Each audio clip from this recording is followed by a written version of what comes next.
আর ফিলিস্তিনিদের নাম ধরে ধরে দোয়া করা হচ্ছে, আর ইসরায়েলেরও নাম করে করে দোয়া করা হচ্ছে।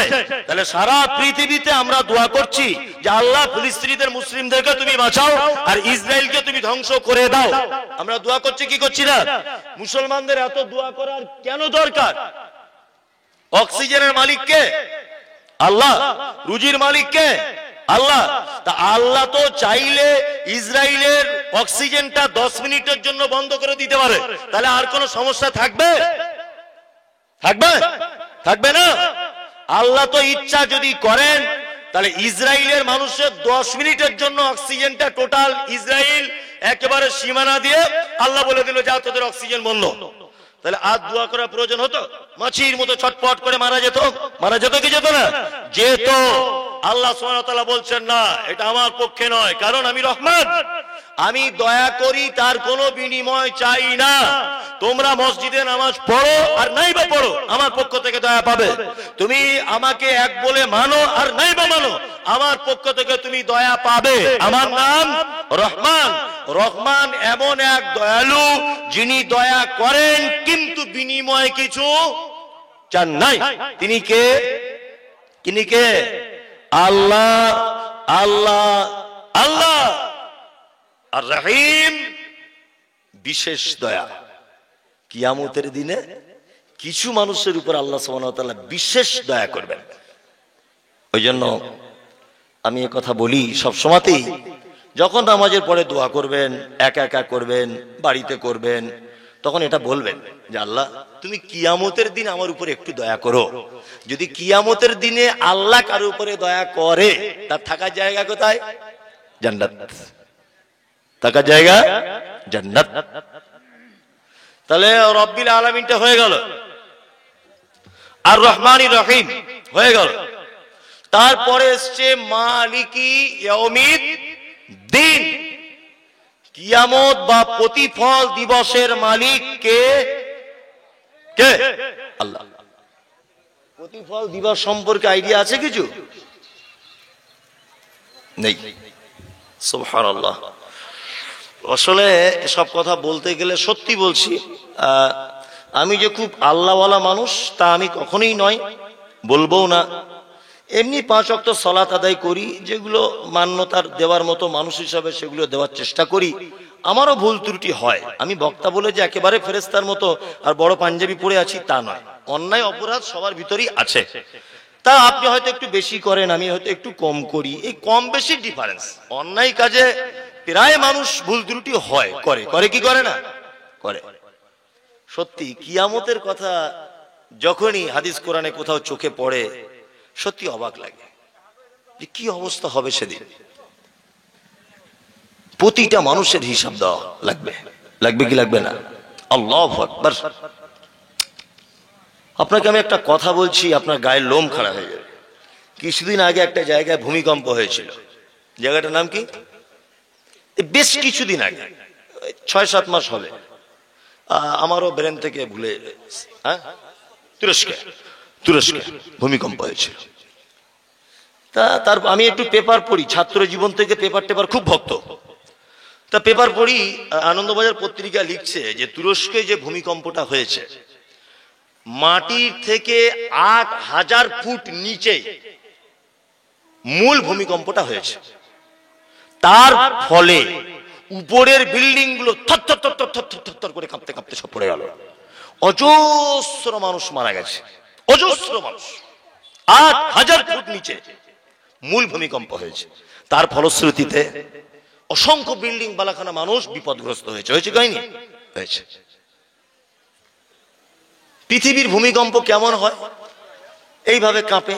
বিজ্ঞানীদের ভাষা এটা, বিজ্ঞানীদের ভাষা। এর স্তরের নিচে একটা প্লেট আছে, প্লেটটা সরে যায়, ক্যাক করে আওয়াজ, তারপরে ভূমিকম্প শুরু হয়ে যায়। বিজ্ঞানীদের ভাষা। কি বললাম বুঝলেন না? আমি যুক্তি তর্কের খাতিরে মেনে নিলাম এটা অরিজিনাল। বিজ্ঞানীদের ভাষাটা কি? অরিজিনাল ধরে নিলাম। এইভাবে। আর কিয়ামতের দিনের ভূমিকম্প কেমন হবে জানেন? আল্লাহ বলছেন ইজা জুলজিলাতিল আরজু জিলজালাহা ওয়া আখরাজাতিল আরজু আসকালাহা। কিয়ামতের দিবসের ভূমিকম্প বড় কঠিন। ওয়া আখরাজাতিল আরজু আসকালাহা। মাটির তলায় থাকা বস্তু, ভারী জিনিসগুলোকে উপরে তুলে দেওয়া হবে। ঢালাই মেশিনে মাল মশলা মাখা দেখেছেন? বালি দিল, সিমেন্ট দিল, পাথর দিল, উপরের মাল নিচেই, নিচের মাল উপরে। কিয়ামতের দিনে একদম ঢালাই মেশিনের মতো কিয়ামত শুরু হয়ে যাবে। চিকিৎসা বিজ্ঞানীরা বলছেন যে পৃথিবীতে নারী আর পুরুষের ভিতরে সব থেকে বেশি ক্ষমতাশীল, ধৈর্যশীল তার নাম নারী। পুরুষ বেশি ক্ষমতা রাখে না নারী? নারী।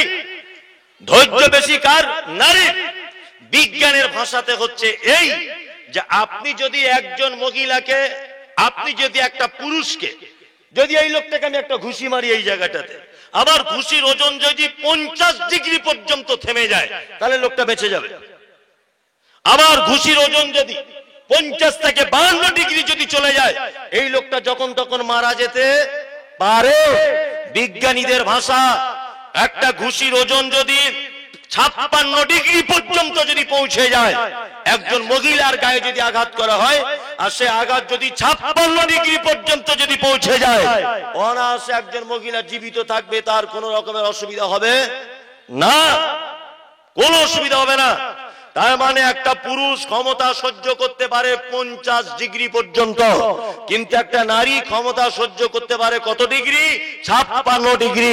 চিকিৎসা বিজ্ঞানীদের মন্তব্য হচ্ছে এই যে একটা মহিলার নরমালে বাচ্চা জন্ম দিতে গিয়ে যে কষ্ট হয়, এই কষ্ট যদি কোনো পুরুষ মানুষের হতো, তাহলে শতকরায় 83% পুরুষ মানুষ মৃত্যুবরণ করত।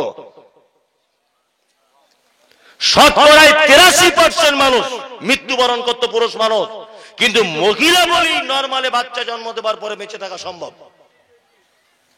আল্লাহ ওদেরকে ওইভাবেই বানিয়েছে। এইবার কোরআনের ভাষা দেখুন কিয়ামতের মাঠ কেমন।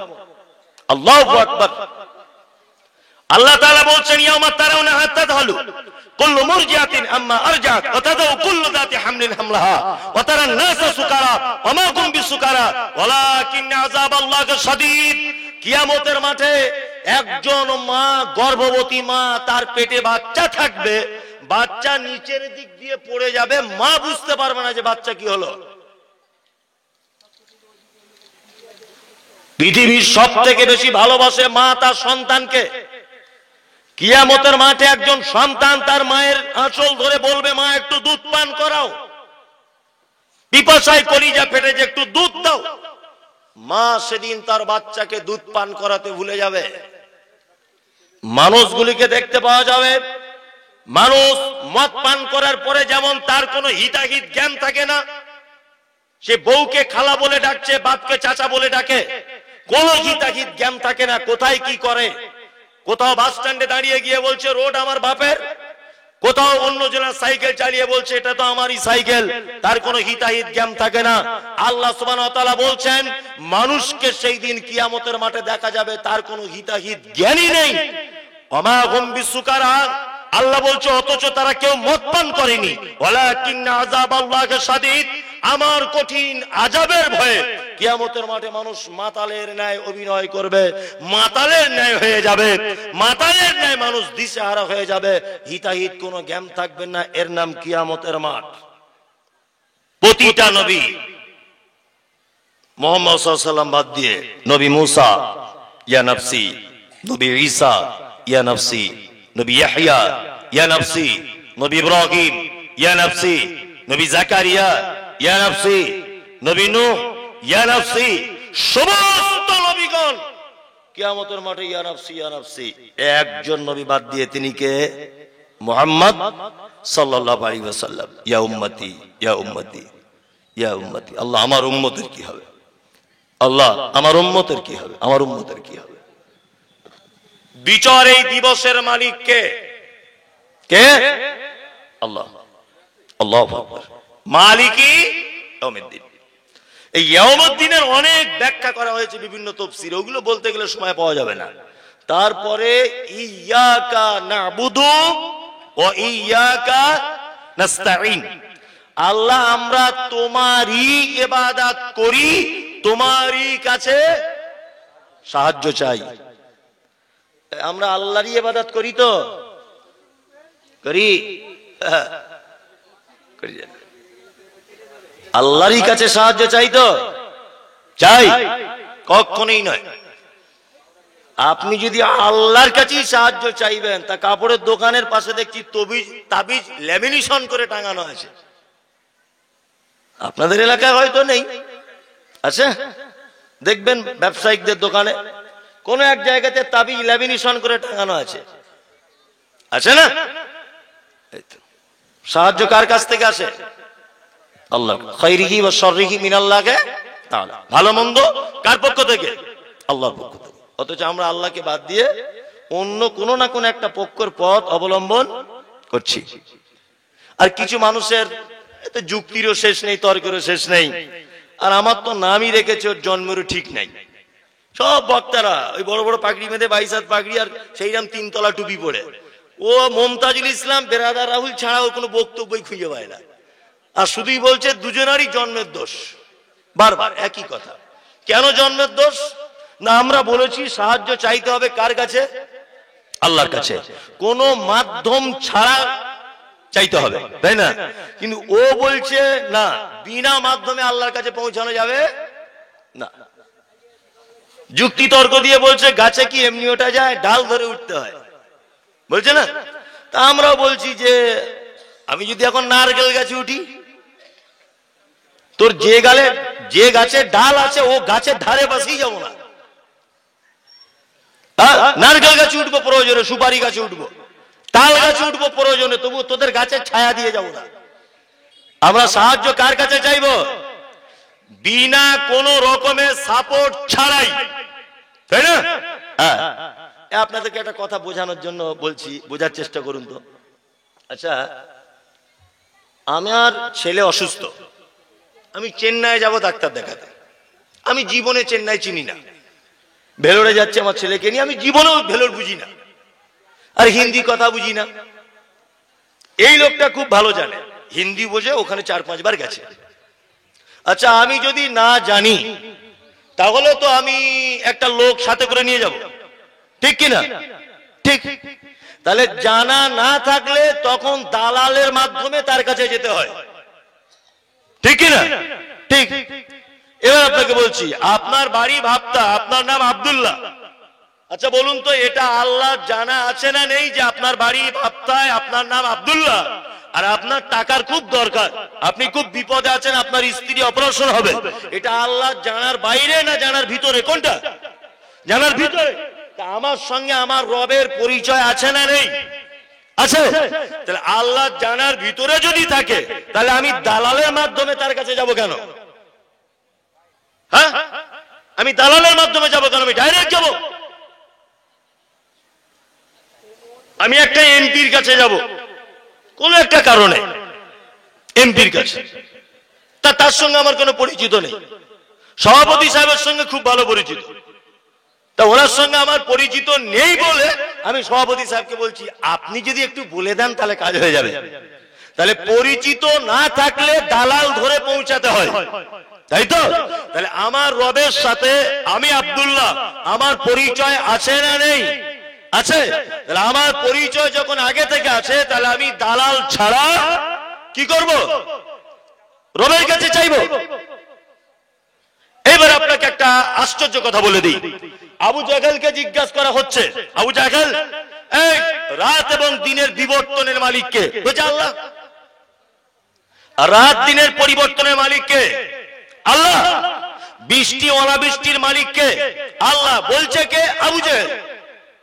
একজন বেঈমান, মুশরিক, বদমায়েশের বদমায়েশ, সে বলছে রাত দিনের বিবর্তনের মালিক আল্লাহ, রুজির মালিক আল্লাহ, সব ঠিক আছে, মোহাম্মদ মেনে নিলাম, কিন্তু আল্লাহকে ডাইরেক্ট যাওয়া যাবে না তার কাছে।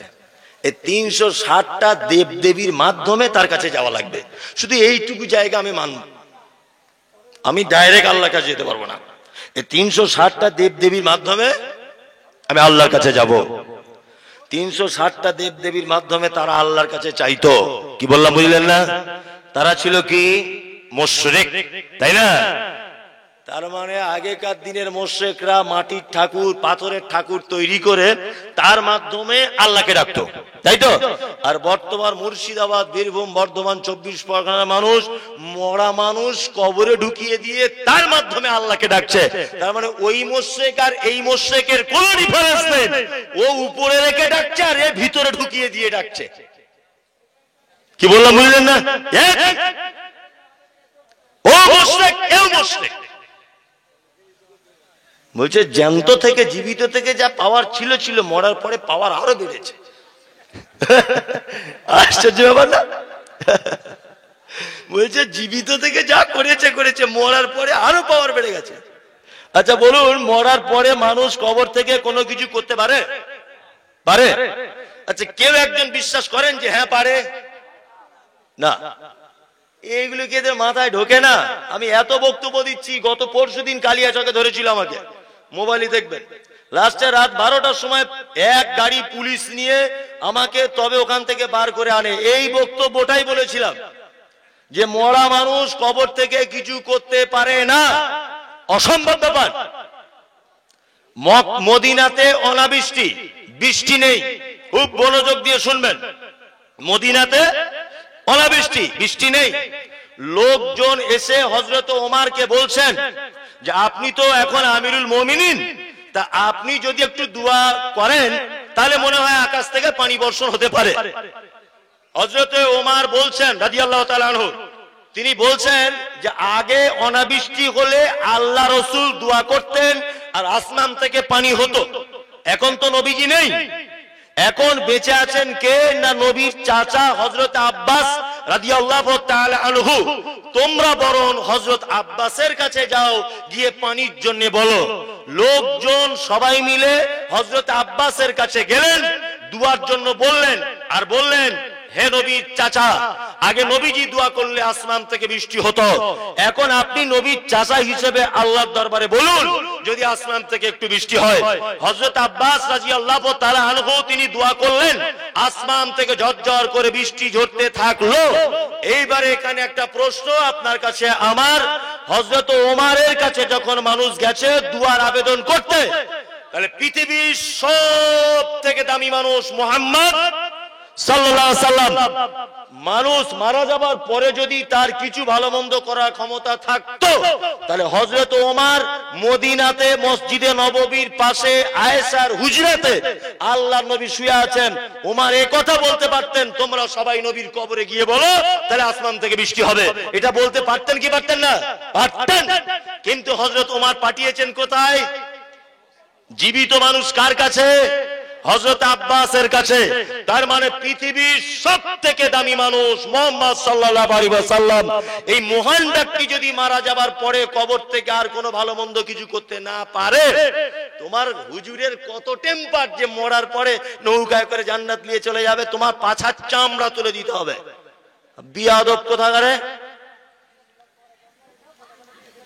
সারা পৃথিবীর সবথেকে দামি মানুষ মুহাম্মদ সাল্লাল্লাহু আলাইহি ওয়াসাল্লাম, এত দামি মানুষ কিয়ামত পর্যন্ত আর আসবে না। এই মানুষ যদি মরার পরে সেই লোক মানুষের বা সেই নবীর কবরে যদি ভালো মন্দ কিছু চাওয়া না যায়, তোমার পীর সাহেব কত দামি লোক যে তার কবরে চাইতে হবে। আর একটা কথা বলে যাচ্ছি, শুনে রেখে দেন। সারা পশ্চিম বাংলাতে যত মাজার আছে, এই মাজারের 80% 90% মাজারে মাল করি কিছু নেই, পুরো ভুয়ো, এমনিতেই করে রেখে দিয়েছে। কি বললাম বুঝলেন? আপনাকে একটা দৃষ্টান্ত পেশ করছি, শুনে রেখে দেন। উত্তর 24 পরগনায় হাড়োয়া বলে একটা জায়গা আছে, কেউ নাম শুনেছেন? হাড়োয়া শুনেছেন নাম? বসিরহাট লাইনে হাড়োয়া। এইখানে একটা মাজার আছে বাবা একদিল শাহ, ভালো করে বুঝবেন। ওই পীর সাহেবের আর একটা মাজার আছে এই বারাসাতের মধ্যে একটা জায়গা আছে, তার নাম কাজীপাড়া। সবাই হয়তো জানেন, বিশেষ করে যারা ব্যবসা বাণিজ্য ফেরি টেরি করেন ওই জায়গাটা বেশি থাকে, কাজীপাড়া। ওখানে একটা মাজার আছে, তারও নাম একদিল শাহ মাজার। আপনি এই রোড দিয়ে এই NH 34 আপনি কলকাতা যাবেন, কলকাতা যাওয়ার আগে বারাসাত পার করে বারাসাত কলোনি মোড় ডাক বাংলার মোড়টা পার করে ডান দিকে তাকাবেন, ডান দিকে তাকিয়ে দেখবেন রোডের উপরে যশোর রোডের সাইডে একটা মাজার করা আছে। ওই মাজারটার নামও একদিন শাহ। তা মনে মনে ভাবছি একটা পীর মরেছে কত জায়গায়, একটা পীর মরে কত জায়গায়। বলছে না, ঘটনা এইরকম নয়। বলছে কি? বলছে আমাদের পীর বাবা কলকাতায় গিয়েছিলেন নাখোদা মসজিদে কোন একটা মিটিংয়ে। আসার সময় তখন বাস লরি কিছু ছিল না, বারাসাতে আসার সময় খুব জোরে পেচ্ছাপ পেয়ে গিয়েছিল। হুজুর এখানে বসে পেচ্ছাপ করেছিলেন, ওই জন্য এখানেও একটা মাজার। আর একটু দূরে গিয়ে হুজুর একটু বসে আরাম করেছিলেন, ওখানে একটা মাজার। এইভাবে ও পৌঁছানো পর্যন্ত হুজুর 4 জায়গায় থেমেছেন, 4টে মাজার। 2024 সালের মানুষ এসব বিশ্বাস করে? তাও তো কিছু মানুষ করছে। মরার পরে যদি কোনো ক্ষমতা থাকতো, আল্লাহ নবী সাল্লাল্লাহু আলাইহি ওয়াসাল্লাম বেঁচে থাকা অবস্থায় আল্লাহ রসুলের যত সন্তান সব পৃথিবী থেকে চলে গেছেন, একজন বাদ দিয়ে, তার নাম ফাতেমা রাদিয়াল্লাহু তাআলা আনহা। তিনি মারা গেছেন আল্লাহ রসুল মারা যাবার 6 মাস পরে। কি বললাম বুঝলেন? এইবার একটা চমৎকার কথা বলি। ফাতেমার ছেলে কটা? 2, হাসান আর হোসাইন। শহীদ করা হয়েছিল কুফা শহরে। কাকে? হোসাইনকে, তাই না? আল্লাহ রসুল নাতিকে খুব বেশি ভালোবাসতেন কি বাসতেন না? বাসতেন। তা যখন কুফা শহরে, বাগদাদের কুফা শহরে হোসাইনকে হত্যা করা হচ্ছে, তার আগে নানা একটু কবর থেকে বলে দিতে পারেননি, ওই হোসাইন ওখানে যাস নি রে ভাই, ওখানে গেলে তোকে হত্যা করে দিবে? এটা নবীজি বলতে পারতেন কি পারতেন না? পারতেন। কিন্তু তিনি বলেছিলেন ইয়েস নো, বলেননি। তার মানে নবীজি যদি নিজের নাতি হাসানকে আগে থেকে যদি সাবধান না করে দেয়, তাহলে তোমার পীর সাহেব কত দামি যে কবর থেকে তোমার উপকার করবে। আল্লাহ নবী সাল্লাল্লাহু আলাইহি ওয়াসাল্লামের সাহাবী নাম তার হযরতে ওমর। আল্লাহ রসুল যে ওমরের ব্যাপারে বলেছেন, আমি মিরাজের রাত্রিতে গিয়ে জান্নাতে একটা সুন্দর বিল্ডিং দেখলাম। আমি জিজ্ঞাসা করলাম বিল্ডিংটা কার? তা জিবরিল আমিন বলছেন এটা হযরত ওমরের বিল্ডিং। কার বিল্ডিং? হযরতে ওমরের বিল্ডিং। এটা এত সুন্দর বিল্ডিং। আল্লাহ রাসূল ওমরকে খুব বেশি ভালোবাসতেন। রাসূল সাল্লাল্লাহু আলাইহি ওয়াসাল্লাম বলেছেন, আমার পরে যদি কেউ নবী হয় হতো কে? হযরতে ওমর। উনি ছিলেন বিচক্ষণ একজন সাহাবী, তাই না? হযরত ওমরের রায়ের ব্যাপারে আয়াত পর্যন্ত অবতীর্ণ হয়েছে মুনাফিকদের জানাজা সালাত সংক্রান্ত সূরা তাওবাতে। কি বললাম বুঝলেন? হযরত ওমর সব থেকে আল্লাহ রাসূলকে বেশি ভালোবাসতেন, তাই না? হযরত ওমরকে মারা হয়েছিল কোন অবস্থায় জানা আছে? নামাজ সালাতরত অবস্থায় পিছন দিক দিয়ে তার পেটে ছুরি ঢুকিয়ে দেওয়া হয়েছিল। তা আল্লাহ রাসূল একবার কবর থেকে বললেন, ওমর তুমি আমি খুব ভালোবাসি, আমি তোমার জন্য জান্নাতে একটা ঘর দেখে এসেছি ওমর, তুমি নামাজ পড়তে যেও না, এখনই তোমার পেটে ছুরি ঢুকিয়ে দেবে। এটা আল্লাহ রাসূল বলতে পারতেন না? পারতেন, কিন্তু তিনি বলেননি। তার মানে পৃথিবী থেকে মানুষ মারা যাবার পরে তার আর ভালো মন্দ কোনো কিছু করার কোনো ক্ষমতা থাকে না। তার মানে সারা পৃথিবীতে যারা দাবি তুলছে যে মৃত মানুষের কাছে চাওয়া যাবে, তাদের মাধ্যমে চাওয়া যাবে, এই মুমতাজুল ইসলাম বলছি এরা পচা মূর্খ, পচা মূর্খ। এদের মাথাতে টাটকা গোবর ভরা আছে, এড়ে গরুর গোবর, কিছু বুঝে না। আল্লাহ রাসূল বাঁচাতে পারছেন না ওমরকে, নিজের নাতি হুসাইনকে। কি আশ্চর্য ব্যাপার। বলছি অমুক জনার ওসিলা দিয়ে দোয়া করতে হবে। হ্যাঁ, ওসিলা দিয়ে দোয়া করুন। আপনি আপনার ভালো কাজের ওসিলা দিয়ে কি করতে পারেন? দোয়া করতে পারেন। ওই যে 3 জন লোক পাহাড়ের ভিতরে আটকে গেছে, গুহার ভিতরে উপরে একটা পাথর এসে ঢেকে দিয়েছে, শুনেছেন না? হ্যাঁ, বানি ইসরাইলের ঘটনা। হ্যাঁ, তারা কি করে উদ্ধার হলো? একজন আরেকজনকে বলছে, ভাই যদি জীবনে কোনো ভালো কাজ করে থাকো তাহলে একবার আল্লাহকে স্মরণ করো, আল্লাহ নিশ্চয়ই ভালো করে দেবে। একজন বলছেন যে আল্লাহ আমার চাচাতো বোন অপরূপ সুন্দরী, সে আমাকে জেনার জন্য আহ্বান করেছে, আমি সেই কাজে আগিয়ে গিয়েও আমি বলেছি না আমি করতে পারবো না, আমি আল্লাহকে ভয় করি। পাথরে একটা পাট ফাঁক হয়ে সরে গেল। তার মানে আপনি যদি কখনো বিপদে পড়েন, আপনার নিজের কিছু ভালো আমলের কথা আপনি আল্লাহর কাছে পেশ করতে পারেন। আপনি বিপদে পড়েছেন, আপনি এইরকম ভাবে বলুন, আল্লাহ মহসিনিয়া মাদ্রাসায় মমতাজুল প্রধান বক্তা হিসেবে এসেছিল, সেদিন আমি 10,000 টাকা দান করেছিলাম, এটা শুধু তোমার জন্য করেছিলাম। তুমি যদি আমার এই বিপদ থেকে বাঁচাও, তাহলে এই দানের বিনিময়ে তুমি আজকে আমার উপর একটু দয়া করো। এইটা আপনি বলতে পারেন, কোনো সমস্যা নেই। কিন্তু আপনি যদি বলেন অমুক জায়গার হুজুরের ওসিলা দিয়ে আল্লাহ ক্ষমা করে দাও, ক্ষমা তো হবে না, মরার পরে চামড়া তুলে দিবে। কি বললাম বুঝলেন না? একদম নয়, খুব সাবধানে থাকবেন। জি 12টা বাজে, কমিটি আমি বুঝতে পারছি আদায়ের কথা বলছেন, কিন্তু আমি তো প্রতিদিনের প্রোগ্রাম, আমি আদায়ের কথা বললি 10 মিনিটে সব লোকগুলো পালাবে। এটা আমার প্রতিদিনের কাজ, কারণ সবাই তো জানে প্রধান বক্তাই শেষ, এরপরে আর কেউ নেই, আদায়ের কথা বলছে, চল বাড়ি চল। বরঞ্চ আমি সাপ ব্যাং যাই বলছি, লোকগুলো বসে আছে। হ্যাঁ হ্যাঁ, আর একটুখানি বলে দিই 2-4 মিনিট, তারপরে আমি আদায়ের কথা বলছি। 2-4 মিনিট আমাকে কমিটির পক্ষ থেকে সময় দেওয়া হোক। তাহলে এতক্ষণ পর্যন্ত আপনাদেরকে বললাম ইয়াকা নাবুদু ওয়া ইয়াকা নাস্তাইন, আমরা ইবাদত শুধু কার জন্য করব? আল্লাহ। আর সাহায্য শুধু এককভাবে কার কাছে মাধ্যম ছাড়া চাইবো? আল্লাহর কাছে। ইহদিনাস সিরাতাল মুস্তাকিম, আল্লাহ তুমি একটু আমাকে সহজ পথ দেখাও। কেমন সহজ পথ? সিরাতাল্লাযিনা আনআমতা আলাইহিম, তুমি যাদের উপরে রাজি হয়েছো, খুশি হয়েছো, গায়রিল মাগদুবি আলাইহিম ওয়ালাদ-দাল্লিন, তাদের পথে আমাদেরকে চালিয়ে দিও না যাদের উপরে তুমি অখুশি, যাদের উপরে তুমি রেগে আছো, যাদের পথ ভ্রষ্টতা, আল্লাহ তুমি সেই পথে আমাদেরকে চালিত করো না। এরপরে আমরা কি বলি? আমিন। গায়রিল মাগদুবি আলাইহিম ওয়ালাদ-দাল্লিন কি বলি?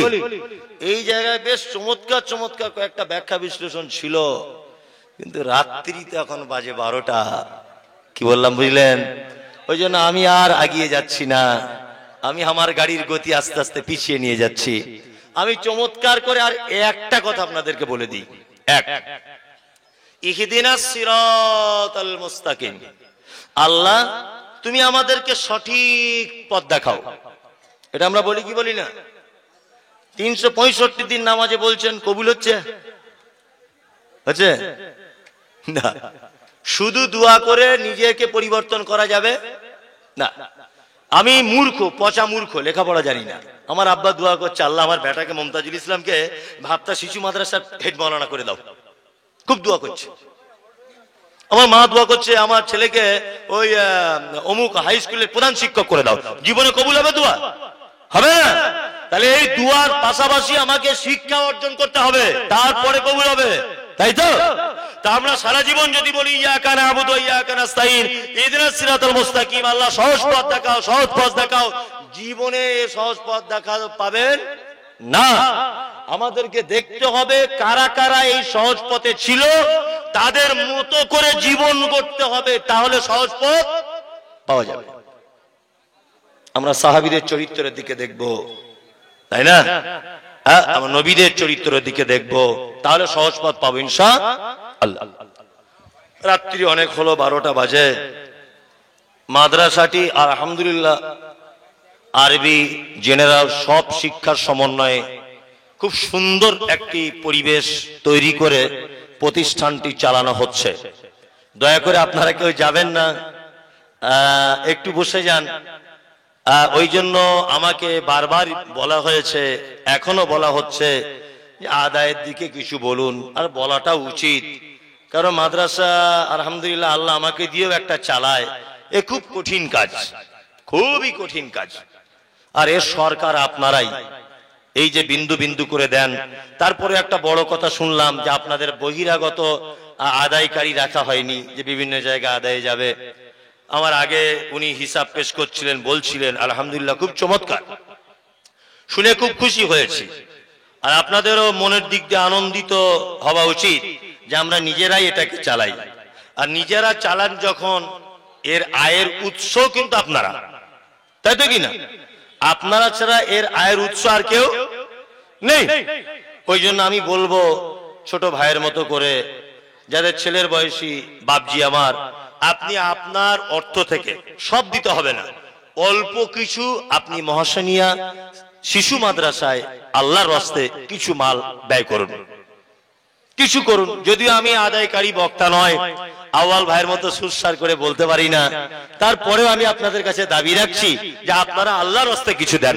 সবাই একটু একটু এগিয়ে আসুন, তাহলে হবে ইনশাআল্লাহ। আপনি বলুন যে আমার পক্ষ থেকে আমি 2000 5000 আমার পক্ষ থেকে আমি দেবো, বলুন, একটু মেহেরবানি করুন, খুব ভালো লাগবে। তাহলে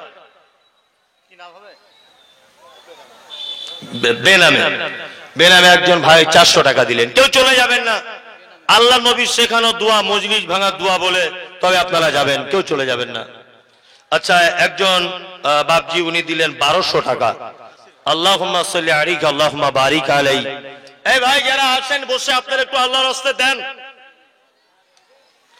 দেন একটু, সকলেই দেন। আরে 1000 করে তো 50 জন দিয়ে দিলে 50,000 হয়ে যাবে, তাই না? আপনাকে একা 50,000 দিতে বলছি না, আপনি 1000 দেন, আপনি আল্লাহর রাস্তায় 1000 দেন, তাতেই হয়ে যাবে ইনশাআল্লাহ। ভাই একটু আসুন, আল্লাহর রাস্তায় দেন, আগে আসুন। এই যে আমি বলেছিলাম আদায়ের কথা বললে আর লোক থাকবে না, একটু যদি বসেন দেন, আল্লাহর রাস্তায় দেন। আর আমি আদায়ের মাঝখানেও কিছু কথা বলবো। মানুষ অত বোকার আছে? অত বোকার নেই মানুষ। ভাই একটু পানি দেবেন তো, একটু পানি পান করতে হতো। আলহামদুলিল্লাহ, দেন ভাই, আপনারা দেন, আল্লাহর রাস্তায় দেন কিছু। মাশাআল্লাহ, জালালউদ্দিন ভাই 5000। বিসমিল্লাহ।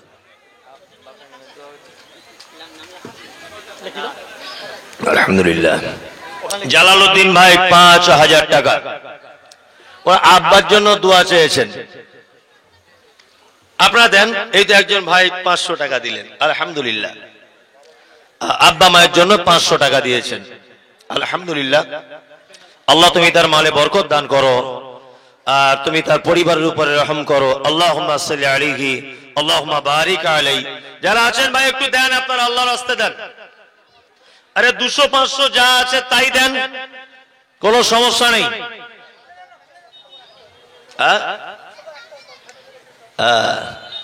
শুধু বক্তব্য রাখলেও তো হবে না, মাদ্রাসার দিকটা একটু দেখতে হবে।